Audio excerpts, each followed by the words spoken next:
मैं आख्या अपने चौधरी नू साई सुनिया नाल दी बस्ती सरकारी मकतब खुला है जिथे पढ़ते बाल गरीबां दे, जिथे मुफ्त किताबां ढींदियां हन, कई फीस पढ़ाई दी नहीं लगती।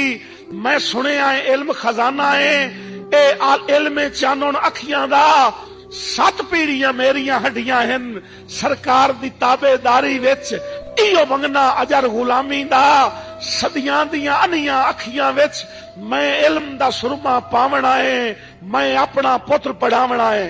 अगू तड़क के चौधरी याद आए, कुछ सोच समझ के बोलिया कर, तेरा पुत्र स्कूले जासी तां एनू वेख के पिंड दियां लोकां नू री समसी बाल पढ़ावन दी। जे रसम पढ़ाई दी चल पई तां जेड़ा नू डर आई, जे रसम पढ़ाई दी चल पई तां मेरे बख्त दा सूरज ढल जासी। मेरे माल दे पट्ठे काहे करने और मेरे कौन नवई सी कुत्तियां नू, मैनू हुक्का कौन पखा दे सी। मेरे बाल शिकार तू अट सिड़ता, लड़ कौन मरे सी गड्डी ते। ओदे सुन के बोल हकारत दे, चुप करके घर नू रलक पियम। रे अवस्था सामण अखियां दा, सारी रात सुचेंदियां गुजर गई। मेरा पुत्र नाजुक फुल्लां तू नहीं अग रख सकदा डफे थे, नहीं गरम हवेजा चा सकदा। इह सोच सुचेंदियां आंख लग गई। एक वेखिया मंजर खाब दे विच मेरे पुत्र दी कंड ते बसता है, ओदे हाथ च हार है फुल्लां दा। उताड़ियां चा के गल मेरे ओ हार पवावना चाहता है। अजे अख दा खाब अधूरा हा, इतू घर दा कुंडा खड़क पिया। मैं पूछया कौन है, की आना है?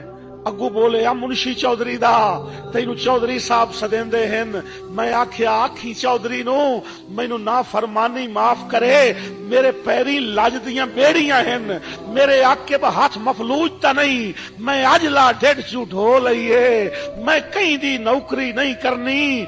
सिर देसा हेठ तगारी दे, हां देसा चीर पहाड़ां दा, रुख देसा मोड़ समंदरां दा। और वंज आखी अपने चौधरी नू सिखे अटकल आप बखावन दी, या हुक्का पीवना छड़ देवे। सदियां दियां अनियां अखियां विच मैं इल्म दा सुरमा पावना है, मैं अजला ढिड चू ढो लईए, मैं अपना पुत्र पढ़ावना है।